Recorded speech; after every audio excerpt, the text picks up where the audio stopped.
Booyah. Hey, how you guys doing? It's the Producer and Brothers Comics. Welcome to, I don't know what we're calling this really, the Marvel Lost Hacks, I guess. Podcast Volume Yeah, 2 exactly. to the Lost Ether and Podcast. Beyond. Yes, we have been away for a little bit, at least on terms of the comic book stuff. If you've been watching or listening to our wrestling recap there, much more up to date on that. But there's been a lot of movies, a lot of news, a lot of information in the world of comics. And again, and it's just Brother Beavis and I, if you're watching on YouTube, say what's happening. Hey, what's up? Yeah, it's more than anything, as we've gotten into a post-COVID world, air quotations, just more stuff is coming out, and now people are going to the movies and all those types of things. And so we're kind of on the back end of that ourselves. First up tonight is going to be a list of podcasts, kind of probably be three of them.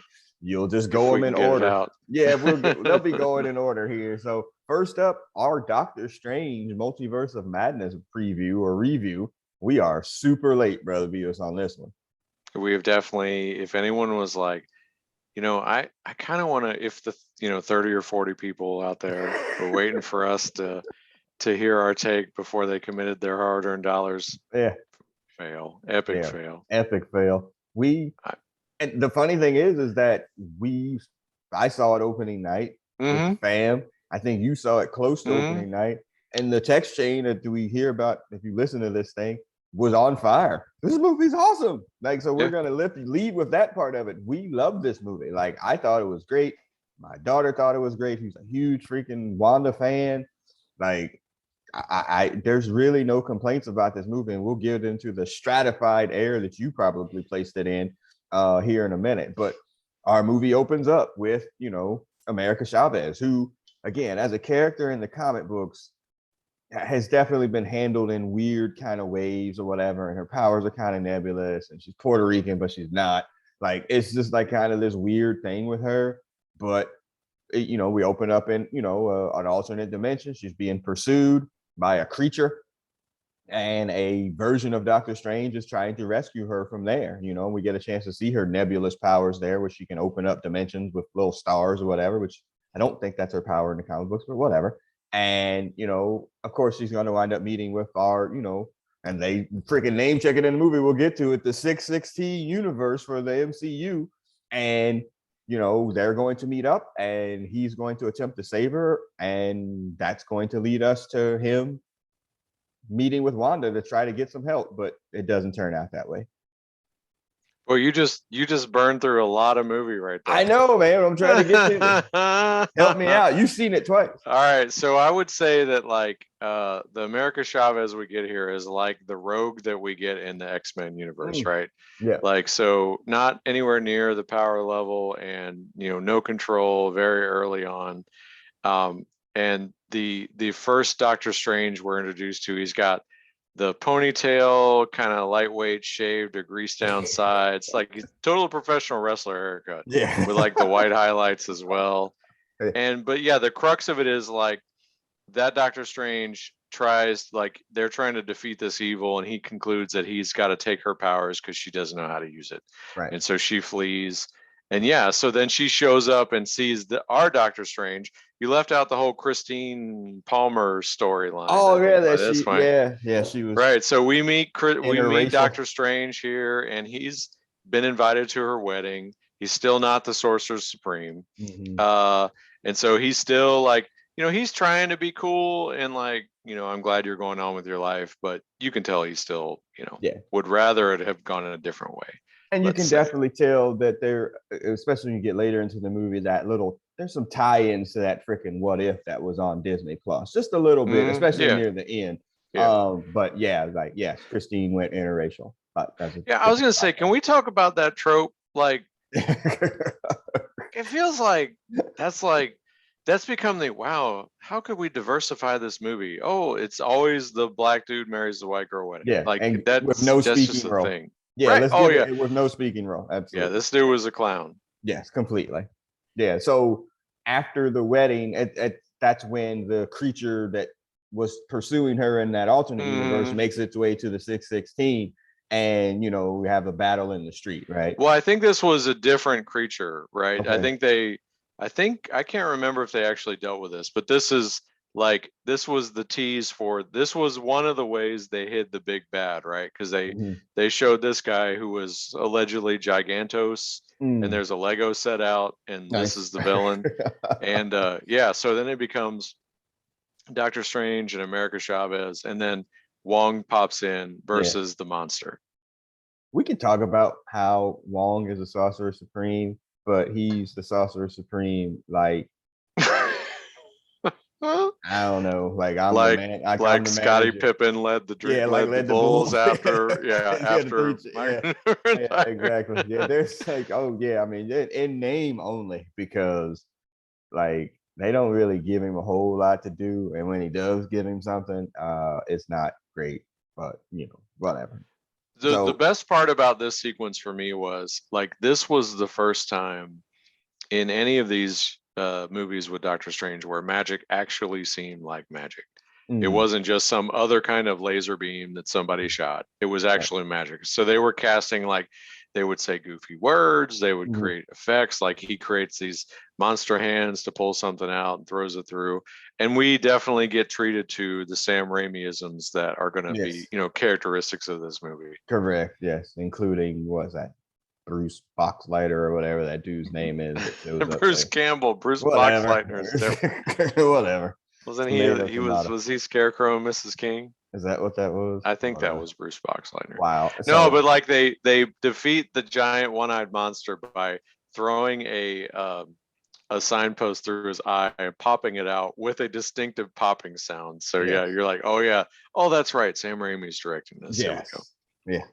One-eyed star turned into one-eyed snake. All right. So yeah. So once the story has been explained, how do they bring, like, oh well, we got to get Wanda into this so that she can help us in this process? Because that part I don't remember. Yeah, so they talk about runes. That she's describing, America's describing what they see, and they talk about runes. And then at that point, they're like, "That's not sorcery, that's wizardry." Right. Okay. I mean, like, but runes is a callback to WandaVision. So. Right, because the runes like were set by the practitioner, and that was how like she tricked Agatha. So that's legit. But if you're gonna have magic, which is basically like it's lazy booking. Pretty much, magic is the lazy booking of movie writing. Right? You gotta have a system, and so like, okay, sorcery is different from wizardry, but I don't know if they work that all the way to completion. So whatever. Real talk, them analogies fuck me up on the SAT. Like, wizardry is the magic, like all see. Yeah. That's what it is. Yeah, Draco Malfoy. I don't know. Exactly.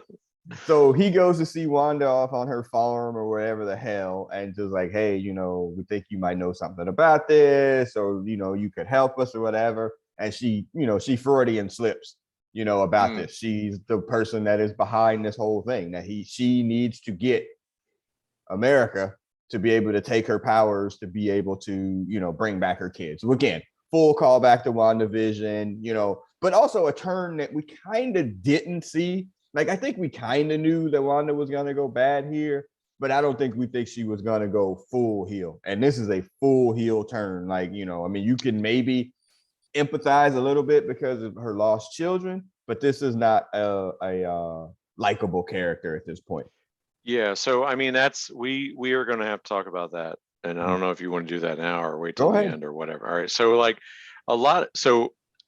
like you said, when I think you were getting out of the movie about the time I was getting seated, and I believe your text was something along the lines of, "It's good, go go go." So I was like, I'm already in the theater, like I can't go anymore. I'm gonna go pee first.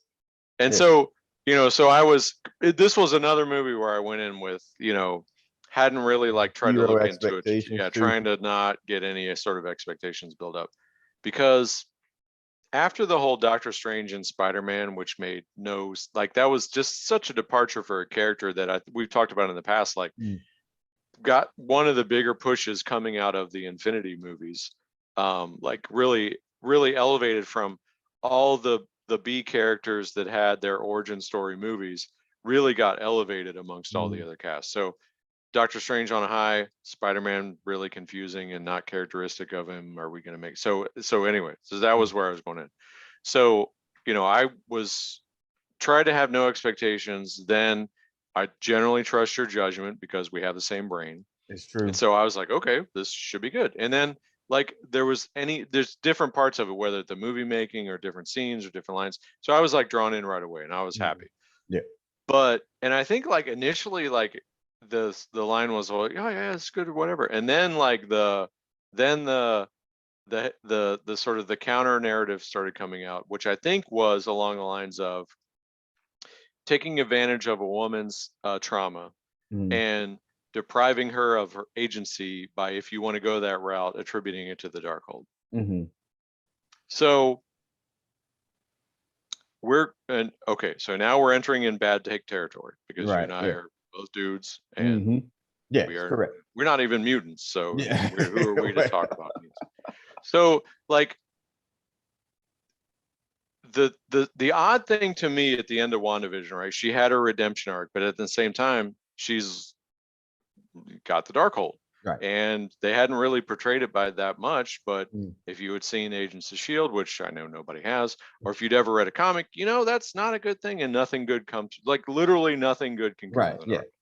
So yes, it was a hard and fast heel turn, but I mean, it was forecasted that she would have had to do work to break away from that. So so I can't say that the heel turn was unforeseen, at least.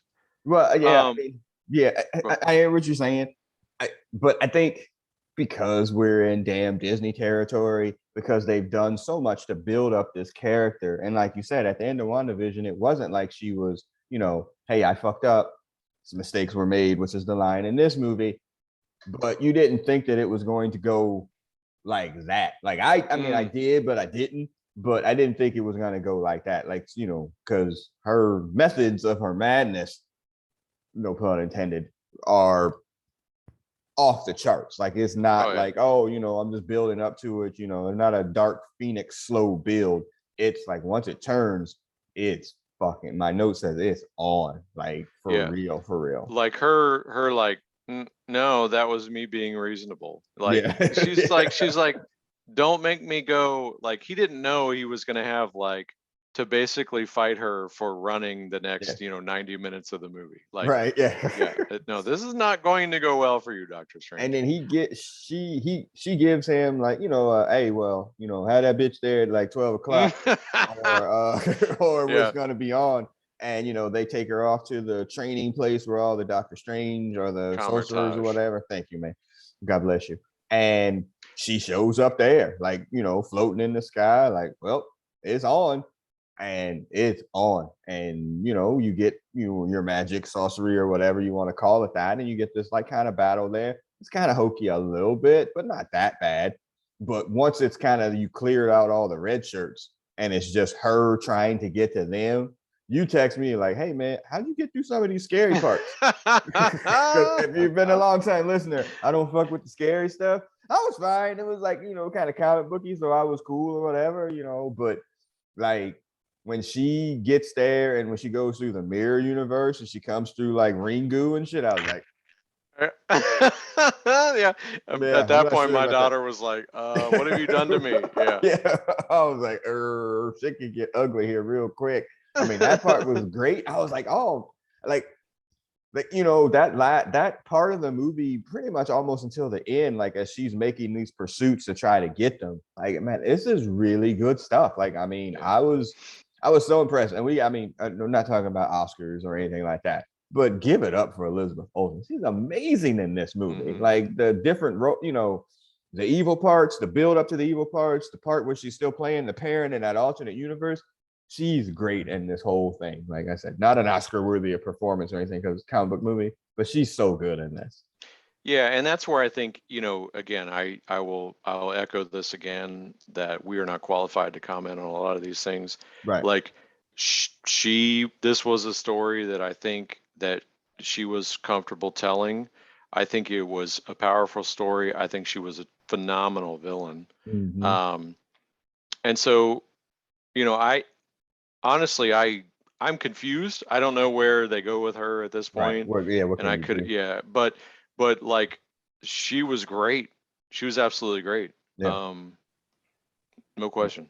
And that the what you just said, like from this point forward, like that was another observation that my daughter had, was like, she's like, it was kind of like the same thing the whole way through. And like, so the other comment on the movie, the other commentary on the movie is like, there's not much of a story. Well, number one, there's really not a lot of story to any of these. Correct. Yeah. As much as we might want to we might want to talk for 90 minutes about any just random aspect of this. It's really not a lot of story.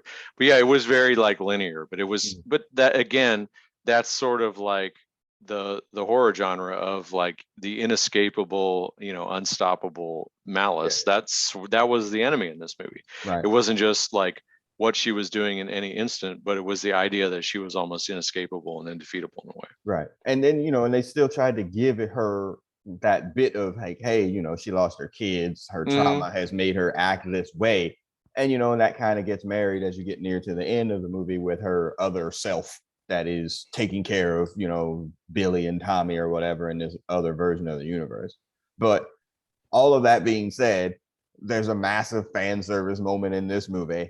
And again, I was just having this conversation with my daughter today about, fan service can be good and fan service can be bad. Okay. And, my son is like, he thought like Spider-Man that we just had, he thought that was good fan service. There's a portion of me that thinks that it is. There's a portion of it that thinks that it isn't, So that push and pull between fan service or whatever, this one I thought was earned. Because are we in the 838 universe now? Yes, now we are. Because this is earned, and again, we're spoiling the shit out of a 6-week-old movie at this point. That's on y'all. Yeah, as Doctor Strange gets pulled into a different multiverse and he gets captured by Mordo or whatever. Yeah, Baron Mordo. Yes. Carl Mordo. Carl, yes. And then he gets brought, the Illuminati will see you. It was in the trailers, it was in the previews, it's like, what? When we saw it and heard it, it was like, oh, the Illuminati. Like, well, who the fuck is in the Illuminati? Because y'all haven't introduced anybody in the MCU that would be in the Illuminati outside of Black Panther, and we know he's not in it. So it was like, well, that's interesting. And then, fuck the world. TMZ spoiled the shit out of this beforehand. That I think you said you didn't see it. Oh, I was on internet lockdown. Like 4 days in advance. I'm thinking I could go to TMZ and get my celebrity gossip and not see a fucking spoiler for Doctor Strange. And sure enough, they had John Krasinski on there as fucking Mr. Fantastic. And I'm like, God damn it. Like 2 or 3 days before the movie. And I'm like, God, so your Illuminati consists of Mr. Fantastic, Captain Marvel, the Monica Rambeau version. Not right? Monica Rambeau, the Maria Rambeau. Maria Rambeau, Peggy Carter as Captain Carter. Again, throwback to What If as well. And who am I?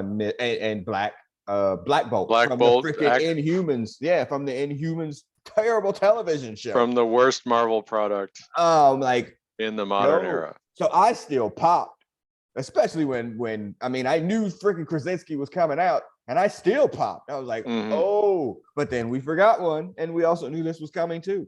Freaking Xavier from the X-Men movies. It was like. But what we didn't know, was he was going to roll out to the animated series. Yes, it was a hype moment too. I was just like, oh shit.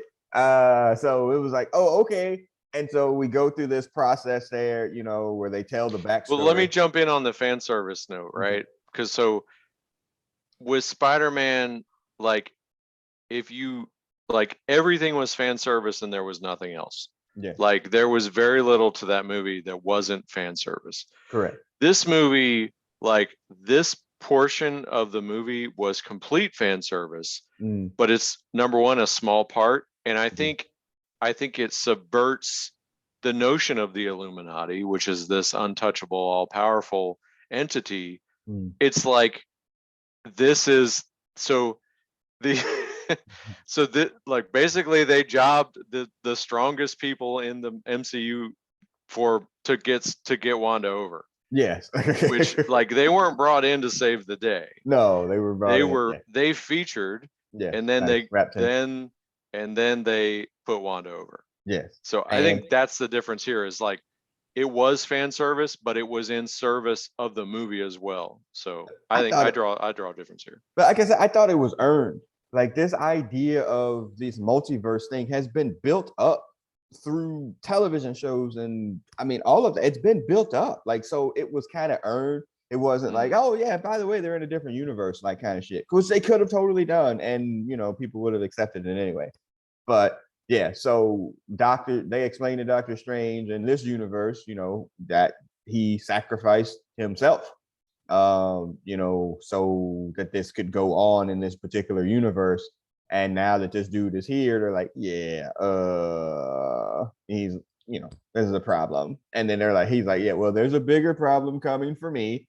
And the Christine in that universe, were they testing on like freaking people, or they were test something with she was saying like, we don't know what sort of microbes we don't know what kind of COVID-19 you got to come to like our universe. Yeah, so we need to get your vaccine up. Yeah, so they were just like testing or whatever. Yeah, well, Wanda makes so they sort of initially cast it like you're in prison because you're dangerous, and then it was really like, no, we just need to make sure you're not going to kill us all with your microbes, right? Filthy motherfuckers.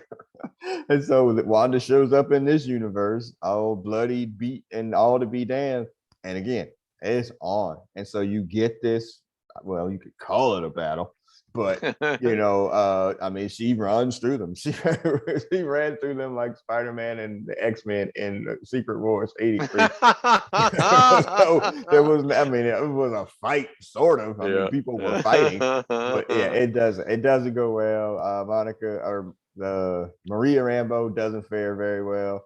Peggy Carter fares better than Reed and Black Bolt. Man, Maria Carter gets freaking bisected, I believe. Yeah, with the shield. Yeah.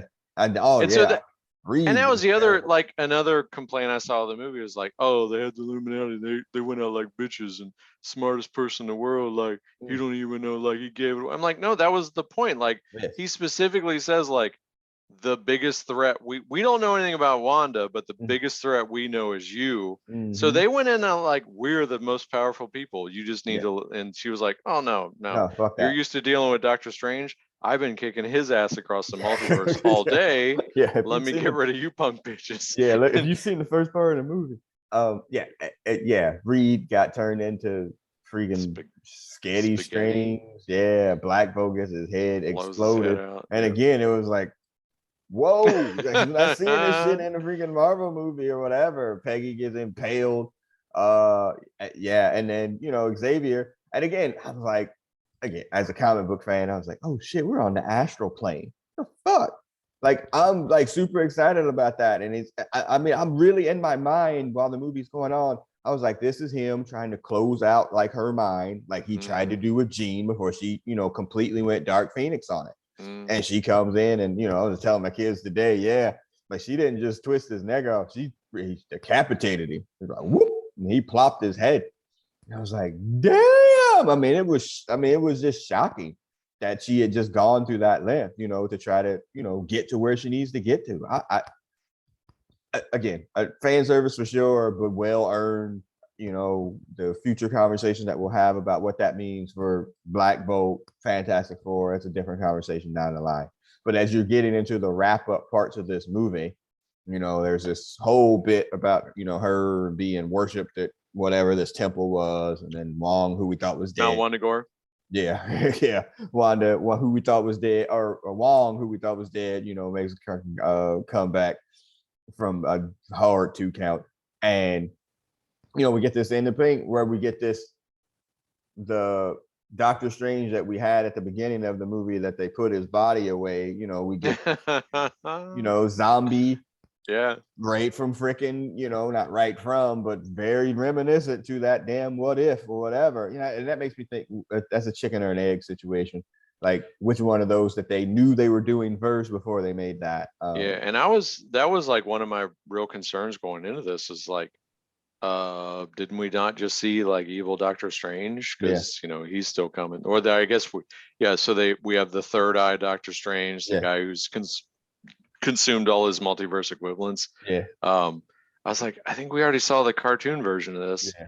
But no, they flipped all that on its head. Yeah, completely. And I was like, damn, this is like, I told you Zombie Doctor Strange with the cloak of demons, cloak of shadow demons yes, flying to Mount Wundagore. I was yeah, like, yep. I mean, this is like, oh, this is a comic book movie. Like now we're in a comic book movie, like after all this other stuff.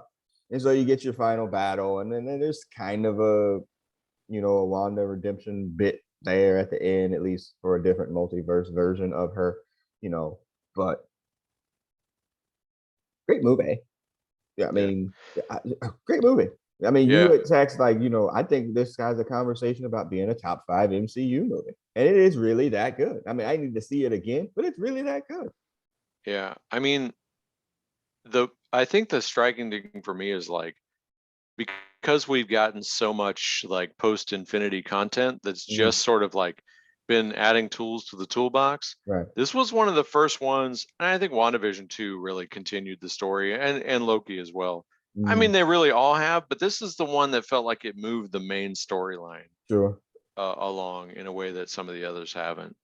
But as a movie within this, to stand out as unique within 22 movies and all these TV shows, I think is a challenge, like to be unexpected and satisfying. That you don't always get that. Like there's aspects of this I think that were as formulaic as any other movie, but I mean, it's just, this was way different than anything else. Yeah, it's just better done. I mean, again, like I said, you got to give it up to the actors and actresses or whatever in this particular movie. They gave and gave and gave, and that's our movie. Our Easter egg or whatever is we get third eye Doctor Strange, and he's about to go and learn about what are they called? The Dark Dimension. Yeah, and incursions. And again, if you go back about a year and a half into the Brothascomics archive, where we freaking reviewed New Avengers, where the incursions were this huge thing that became before Secret Wars 3. We've been talking about this kind of like, like, oh, they're building up to Secret Wars. Like, we've been dropping those hints, I would say, probably for 2 or 3 years now. And just didn't do anything to dissuade me from that.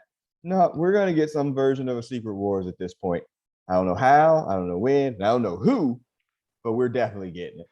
Well, at a certain point, they got to cut off the multiverse stuff, because it's like Wanda said, like one of the lines in is like, why don't you just have America send you to wherever you want to go? And she's like, no, I need the power as insurance, because if anything ever bad happens, I can just go to another universe and solve it. Well, that's the problem with the MCU at this point. Like there's a multiverse solution for everything. So at that point, there's no real tension. So they got to close this down at some point.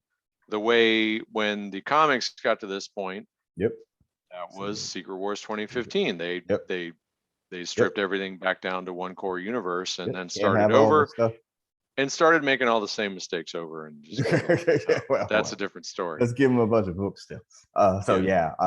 We're building territory. We said, what's that lady's name that was Charlize Theron? Clea, yeah. So she's one of the sorcerers from the Dark Dimension, which is associated with Dormammu, and she's his other like sorcererly love, and so that's all within Doctor Strange canon. If we can get a 20, I love Charlize Theron. Now you know me well enough to know that I'm not a real big fan of blondes, tall, thin. Those are not really things that, like, kind of check in my toolbox. She's an exception to that particular rule. So I'm just like, oh, okay. Fast forward 6 weeks, and I turn on The Boys here a couple of days ago. Oh, she's in that too. So you haven't seen The Boys yet? I can't fuck with The Boys anymore. What? It's a different form. You know me well enough, shared brain. Season 3 is really good. Yeah, it is. I was shocked. They jumped the shark and whatever. Well, I understood, but there are some great moments in these first 4 episodes. I would highly recommend to go back. It very has a much season 1 feel to it. So, Although I do have to say, like, laser my tits or whatever. I can't even remember the line. I was like, what am I watching? What it's I mean, this show is just like a lot of times like, what? Yeah, I'm like, I know we're doing if the Justice League were terrible people, but I mean, there has to be a bottom somewhere. But apparently not. But yeah, anyway. So yeah. So if you haven't seen WandaVision, I think it's coming on Disney Plus on June 26th. Don't quote me on that, but it's coming soon. Massive amounts of thumbs up all around. Bravo, hands, like all of those types of things. Go see it. Go watch it. Do whatever you got to do. And not 3 hours. No, and not 3 hours. Yeah. And then, I'm so interested in what didn't make it in at that point, because I allegedly there was multiple fan service cameos. I don't know if you read that. Oh God, there was supposed to be like the Tom Cruise Iron Man was supposed to be a cameo there. Like some real goofy like ones like that. Like, oh shit, like, like would have popped. God, how old do you have to be to know that Tom Cruise was up to be fucking Iron Man? That was like 1992, like possibly. So like just like all these kind of weird cameos that allegedly were filmed, they just didn't put them in. So yeah, I know it is stinky. So yeah, well done, thumbs up, way up, and that's that. And then as a conclusion to this, the next Marvel movie is Thor, God of Thunder and Lightning or whatever. Love and Thunder, and it's like a month, less than a month away. Yeah, it's like, when did that happen? But additionally, tickets went on sale on Monday. I was like, I'm good. There's nothing. I've seen nothing in that other than Natalie Portman's guns that makes me want to go and see that. Like, I'm looking at Star-Lord being stupid. I'm looking at Thor being stupid with Star-Lord.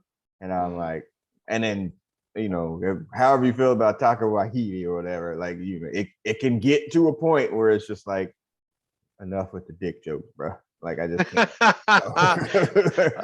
The one thing I'll say is, like, from trailer 1 to trailer 2, I got a lot more interested. And I think, even though I think he gets like a bad rap for being all method and shit, like Christian Bale's villain looks pretty interesting. And from, I think what I've heard, like he's a good addition. So I don't understand. I don't know how to reconcile what they've showed of Christian Bale versus the regular the tone of the rest of the movie. Right. So I don't know how to reconcile that. And then I guess the other part that bears mention is, like, there's that the dead dragon scene is directly lifted out of the comics, which is a whole nother conversation about like the way these artists get fucked when their properties are the basis of a $1 billion project. And so shout out to comic book creators. Like, I mean, it's insane the degree to which the cinematic media has surpassed like the root of all this. And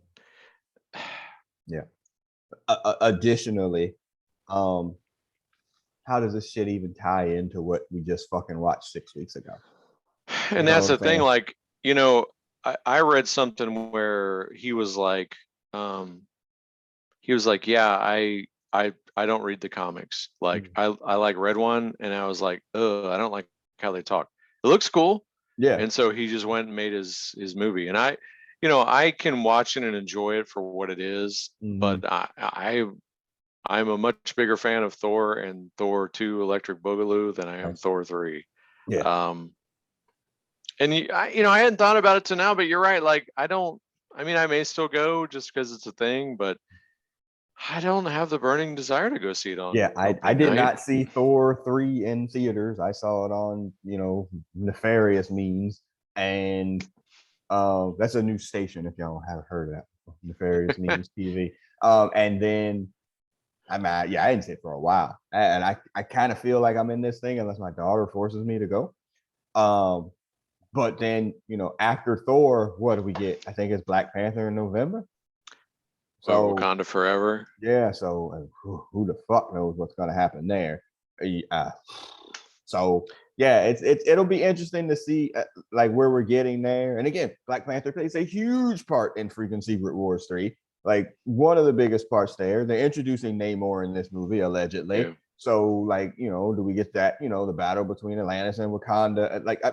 I think it's leading probably, you know, where we think it's going. We just, you know, the how is going to happen, but